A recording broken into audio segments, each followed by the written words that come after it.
Hey there guys, in this quick video I'm going to talk about the US mobile and what are the things that you have to be aware of and how to get it like in a cheaper.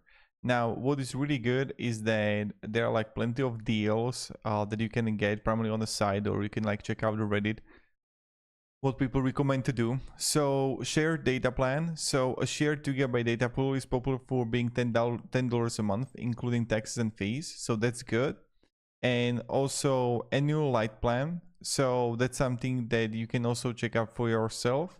Then switching networks, so use the teleport feature to switch between networks to find the best coverage and occasional exclusive network specific deals like the 50% off promotion, and then also free month trial.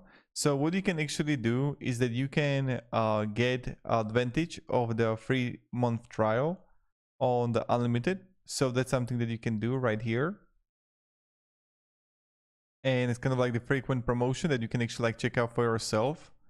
And then what you can also check out is like bring your own family promo can significantly also reduce costs for 4+ lines. So that's great. And yeah, so that's pretty much it for this video. Hope it provided value.